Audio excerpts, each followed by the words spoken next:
karriera ime me baletin ka filluar saktësisht në moshën 3 vjeç e gjysmë 4. Vazhdova duke mos u ndolur asnjëherë deri më tash. Puna e baletit më ka bërë ta dua, sepse edhe talenti pa atë rehatin ose puna nuk shkon mirë.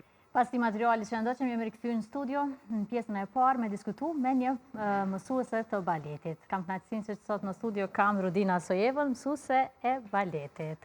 Rudina, mirë se erdhe sot në RRIT. Faleminderit për ftesën. Është shumë kënaqësi, Rudina, që të kam sot këtu për me folë për rrugtimin tënd, qysh prej moshës 3 vjeçar kur ke fillu me balet. Tregon pak çfarë ndjesie është me fillu baletin në një moshë kaq të hershme dhe je ende, domethënë të praktiku, tashmë je bo edhe mësuese. Ke marrë një rol shumë të rëndësishëm.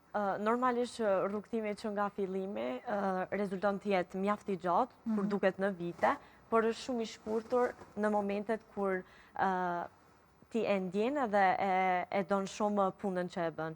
Normalisht që karriera ime me baletin ka filluar saktësisht në moshën 3 vjeç e gjysmë 4.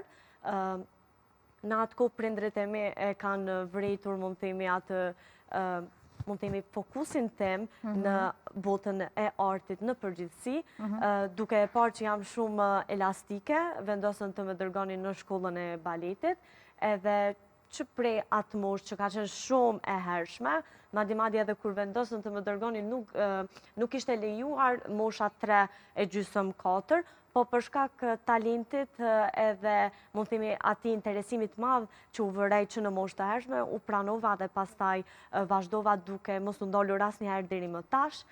Mund themi që vetë puna e baletit më ka bërë ta dua, kështu që nuk është, mund themi, e them unë, nuk e kam zgjedhur unë baletin, baleti më ka zgjedhur mua, kështu që është mjaft e këndshme.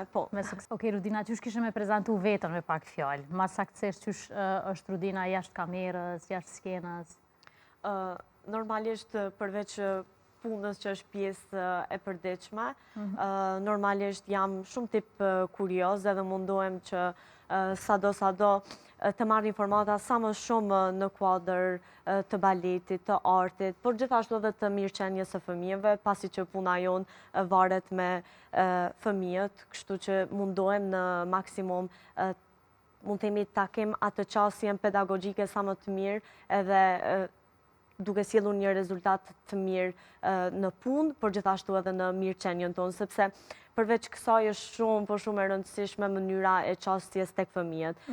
Në momenti ku një fëmijë ka talente specifike në kuadër të artit, por edhe pedagogu duhet bëj punën e tij në mënyrë që ta shpalos atë talent, por edhe t'ja bëj të mundur mund themi atë rehatin, sepse edhe talenti pa atë rehatin ose puna nuk shkon mirë. Kështu që sidomos me fëmijët është, mund themi, pak një drejtim akoma dhe më i ndihshëm, kështu që munduhem të jem sa më e kujdesshme, edhe normalisht duke shfletuar këto pedagogjitë e shumta që mund themi janë të panumërta dhe të pafundme. Sigurisht, po.